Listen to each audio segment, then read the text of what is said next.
Chapter 23, Flame Giant. Flame Giant's silence was suddenly broken. Cracks ran along the surface of her mask, and magical power gushed from within. Slowly, Shizu rose and began to mutter. "Summoning magic?" Ellen exclaimed in surprise. Oi, seriously? What rank she going to summon? Looking at the scale of the magic, it's going to be monster with rank B+ or higher. Dan Nakata, do not say things so leisurely, it can't be stopped. As expected from skilled adventurers. They ended the conversation an instant and then spread out. First. Refrain her. Mud hand riot. Heavy collision, knockdown, Ellen makes rope to tie her, while Cabal launches a technique with his body. Guido was an equally important member. He immediately assumed guard. Fumu.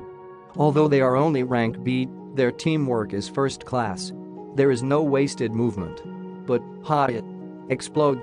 Shizu swung her finger, pointing first down and then up. And then, a small-scale explosion centered on Shizu occurred, shredding my tent to pieces. The tent aside, are any of the three injured by that explosion? As I wasn't harmed in the slightest, I wondered about them. While attempting to knock down Shizu, who had been restrained with mud hand, Cabal was blown away by the explosion. The lookout Guido sensed danger and was able to push Ellen away, saving both of them. "Oi, you guys okay?" I asked them. We're okay. Wait, all my body hurts.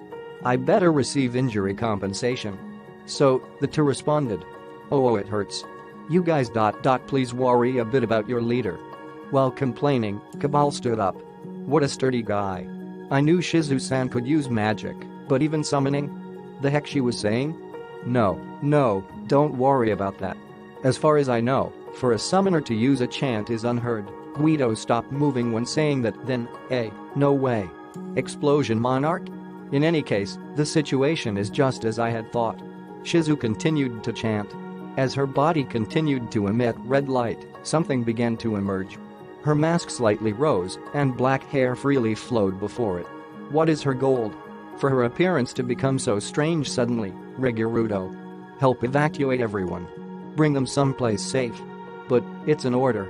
When you finish the evacuation, call Ranga over here. I have received your order. Rigurudo immediately began the evacuation. From what I can see, the goblins won't be of any help here. And, I don't plan to see them slaughtered pointless. Nor did I call Ranga to fight Shizu. The reason is simple. Perhaps these adventurers have merely set up this play to create an opportunity to strike at us. Thus, the massacre they planned to beset upon us enabled them to so freely discuss those things, no matter how trivial it actually was. So when we encircle Shizu, they could strike at us from behind. Oi, Guido. Explosion what now, who's that? Quickly answering his question, that is, someone who was active 50 years ago, a hero-like person? Ellen received such response. Someone famous? The moment I thought so, from Shizu's face, the mask fell. The flame rose as the wind. It swallowed Shizu, and from within a flame giant had appeared. Summoning magic flame giant, Ifrit. The ruler of flame swallowed all things. Voice of the world resounded.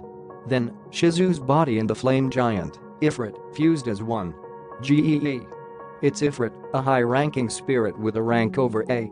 Wow, first time I see it.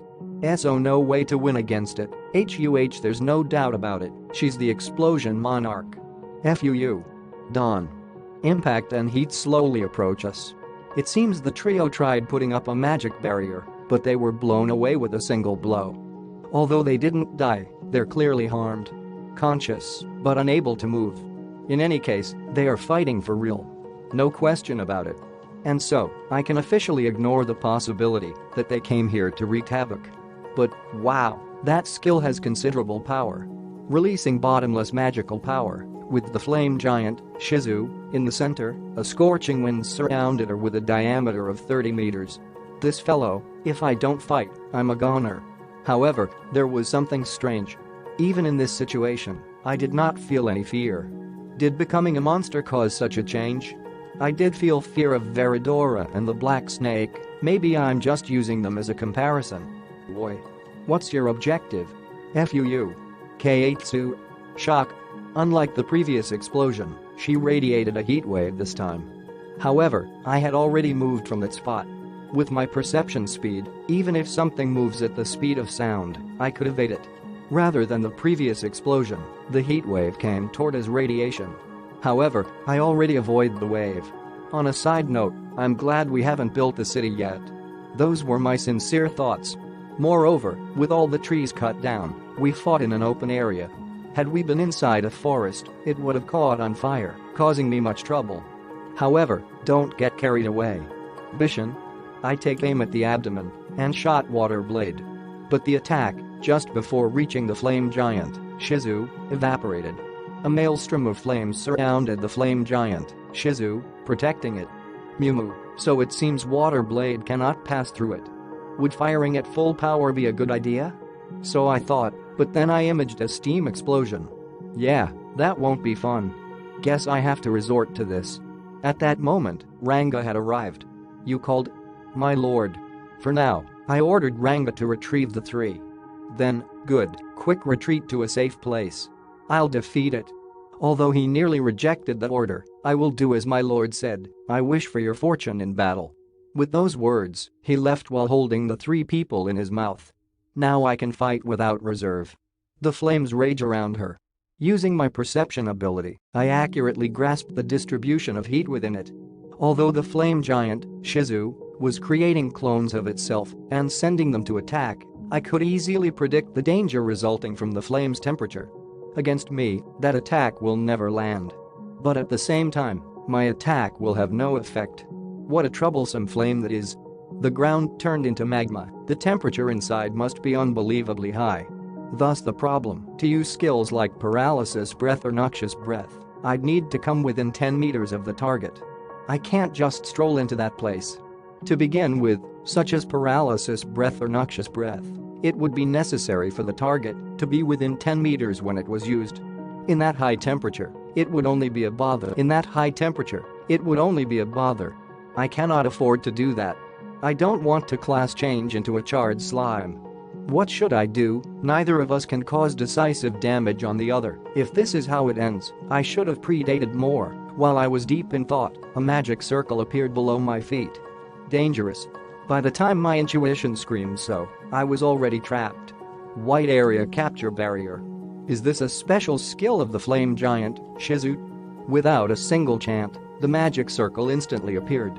With a range of 100 meters, my body will soon turn into vapor, gas, and be consumed by the scorching heat of the flame. It's the strongest fire range attack. Flare circle, she said, with voice neither feminine nor masculine, young nor old. There was no escape. I was prepared for death. I was sure I hadn't let my guard down, but I feel like I could have done something. Maybe depending on everybody without trying to look cool, or mimicking the black wolf, using its speed and piercing through the heat. Not wait for it to move first, not do something stupid, try to hit it with black lightning, should have tried any one of these. However, although my perception speed should be 1,000 times the norm, I just don't sense the damage. Well, maybe dying without pain is a good thing. But seriously, isn't this too slow? S&M play? Strange, I'm sure I was engulfed by the fire. Solution. Due to heat fluctuation resistance X, the fire attack has been nullified somehow. I had forgotten about heat fluctuation resistance X. Is what I felt. Don't reply to every one of my thoughts. Stupid. To such abuse, I could feel it respond with a. Though I'm surely just imaging it. There's no way Great Sage has developed its ego. Haha. Definitely just my imagination. So no problem. Well, now. Oi, it disables fire attacks. What? Did somebody set the mode to super easy? Is everything going according to plan? I'm doomed. I cried, but soon the tables turned. Just as the theory teaches. In any case, I can now end this fight quickly. Now, what should I do? I proceed to secretly entangle the flame giant, Shizu, with sticky steel thread.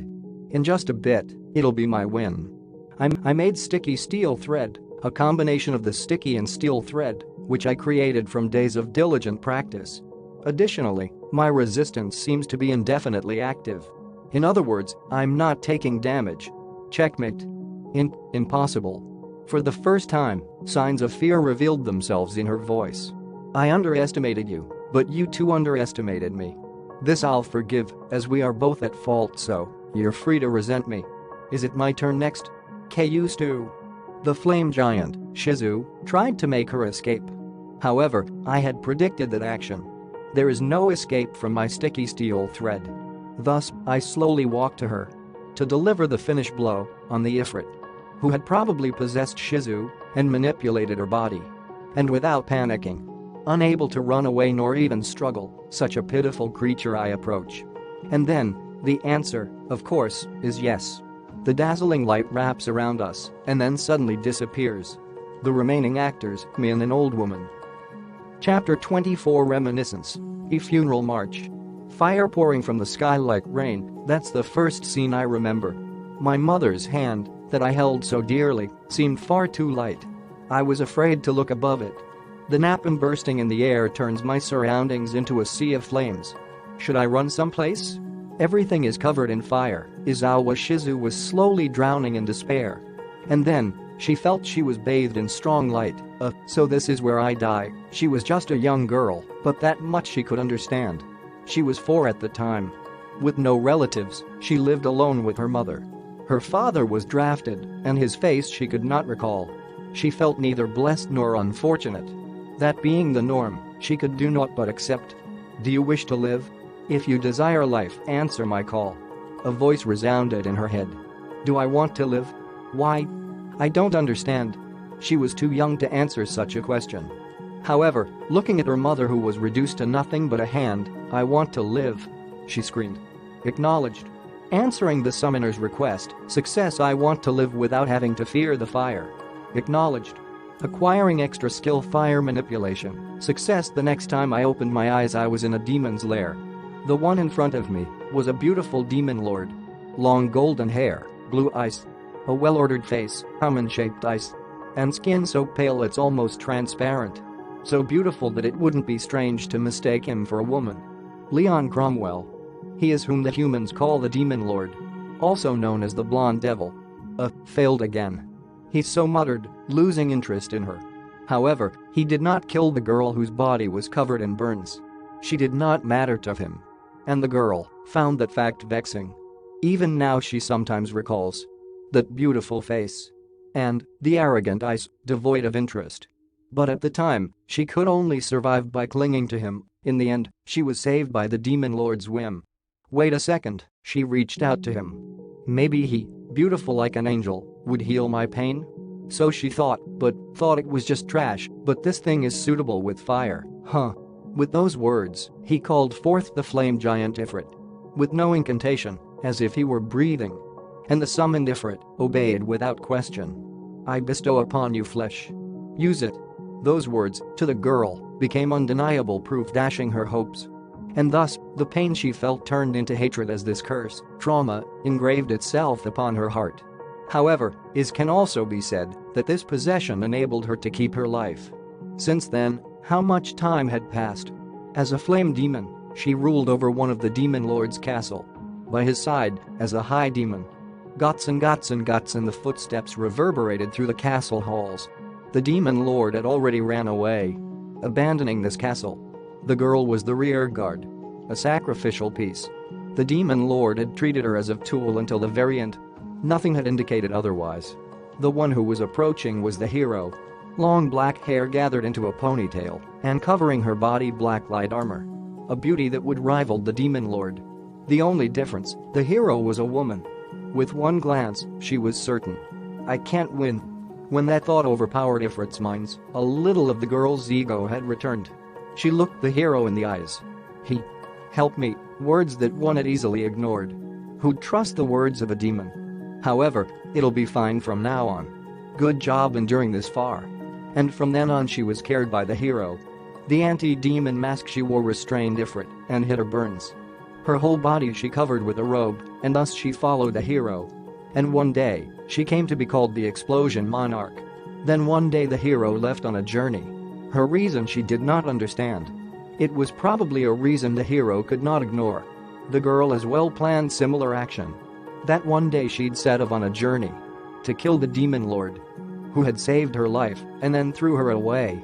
That is, killing the Demon Lord. Leon Cromwell became her life's goal. Therefore, the girl hardly found the hero's actions reproachable. But there was one regret left: she had never seen the hero's smile. Since then, the girl became famous for her heroic deeds.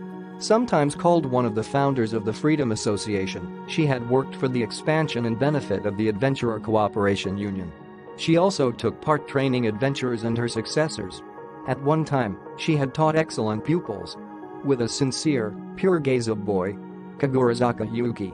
With a depressed gaze a girl, Sakaguchi Hinata. These two were excellent students and fellow Japanese world travelers. These two were polar opposites. The bright and optimistic Yuki and the grudge against the world Hinata. That's probably because Hinata was attacked the moment she came here. So thought Shizu. She was able to kill the assailants and thus escaped safely, but probably made some frightening memories as a result. She thought that Hinata was somehow similar to herself and thus grew sympathetic. But that was a mistake. Sensei, thank you for the care you have shown. I fear there is nothing else I can learn from you. Nor shall we meet again, I think. With those words, and without a second glance, Hinata had left.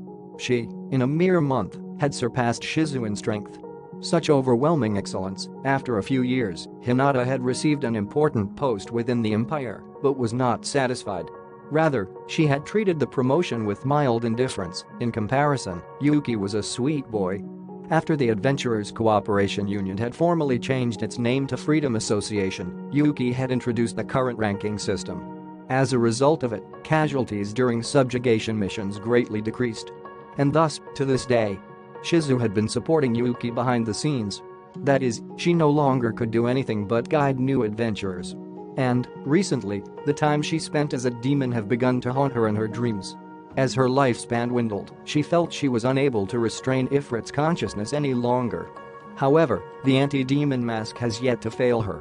So she told herself, I don't have long to live. So, let's at least shoot an arrow at the demon lord. Thus, she decided to set off. Which she reported to Yuki. Without a word, he acknowledged her resolve. Perhaps he had wanted to stop her, but, at the time, a message came from the Pharma's Kingdoms Guild. Voldora's disappearance confirmed. We'll continue investigation. Was it perhaps some divine guidance? In any case, they needed help to break into the forest. Someone needed to slip in with the trio. Their specialties she had heard from Yuki. And as she had heard, they were a cheerful bunch. She was glad to have met such good companions on her last journey. A strange city. Saved by monsters, they were brought there. Well, it wasn't really a city, though. Lacking a single building, everyone lived in tents. Clearly a temporary measure. Even so, it was full of life and monsters happily worked there. A bizarre city. It was unthinkable, in the first place, to be saved by monsters. Had she used her flame power she could have easily burned away the giant ants, but she felt that she shouldn't.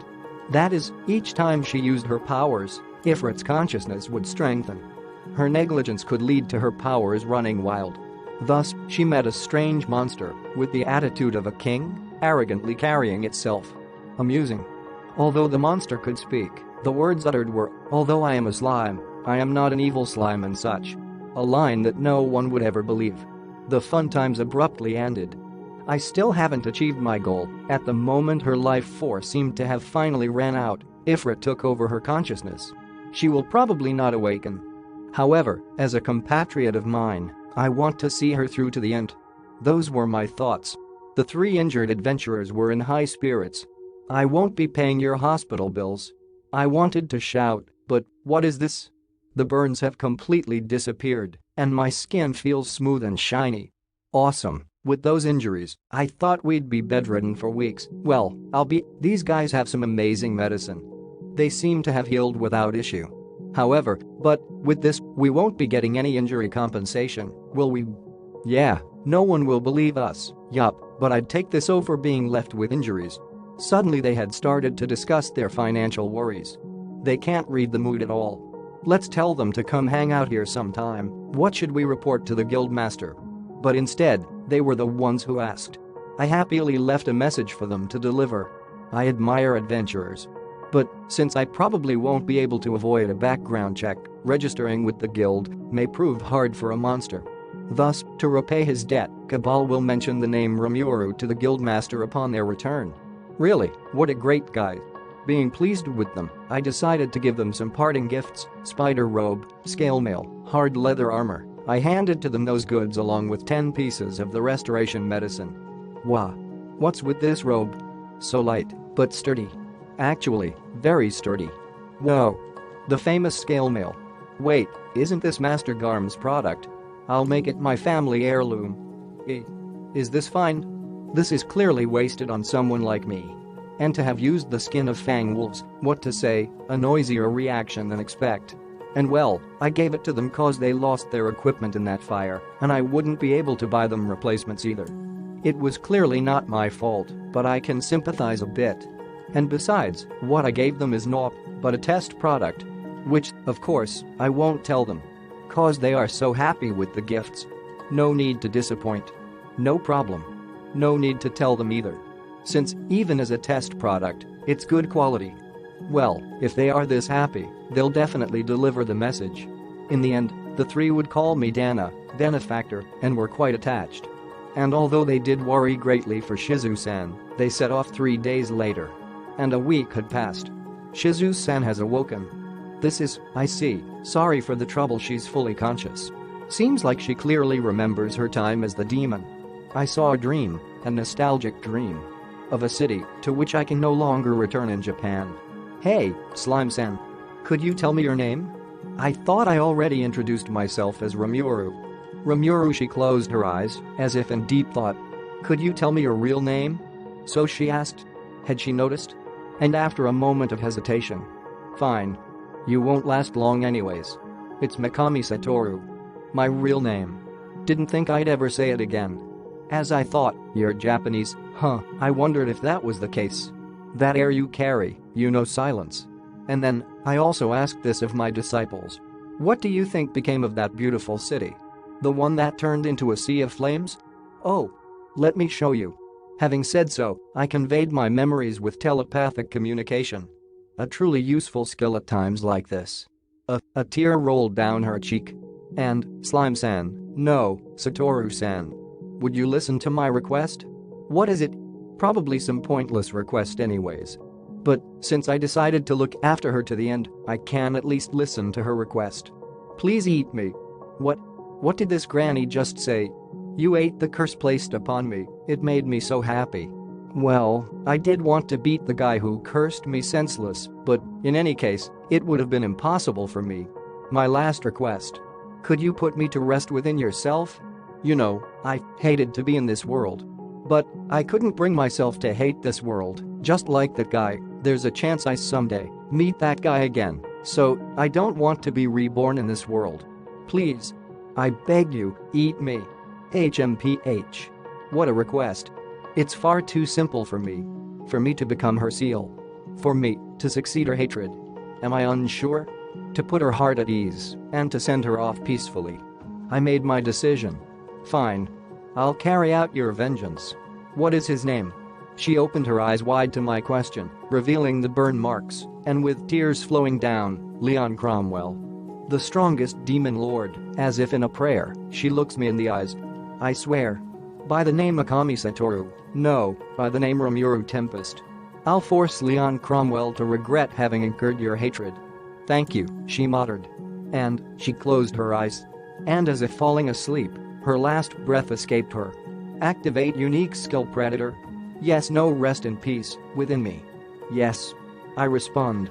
And, I pray, within me, without waking for eternity, may you see only the happiest of dreams. Status name, Rimuru Tempest. Species, Slime. Divine Protection, the Storm Crest. Titles, one who commands monsters. Magic, none. Skills, unique skill Great Sage, unique skill Predator. Slime specific skills Dissolve, Absorb, Regenerate, extra skill Water Manipulation, extra skill Magic Perception. Acquired skills, Black Serpent Heat Detection, Noxious Breath, Centipede Paralysis Breath, Spider Sticky Thread, Steel Threat, Bat Ultrasound Waves, Lizard Body Armor, Wolf Supreme Sense of Smell, Telepathic Communication, Intimidation, Shadow Step, Black Lightning, Fire Giant Clone, Flame Change, Area Boundary Resistances, Thermal Fluctuation Resistance X, Physical Attack Resistance, Pain Resistance, Electricity Resistance, Paralysis Resistance, Gotsen.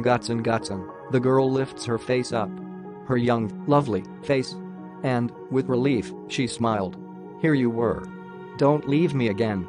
But the shadows of man only shook their heads, pointing someplace. The girl, her face turning sad, looked to where they were pointing to. And their mother. Filled with happiness, she rushed towards her parent. The shadows, having confirmed this, disappeared. As if they never existed in the first place. Perhaps, they were but phantoms created by the girl herself, and so, the girl reunited with her mother. Her long journey had now come to an end.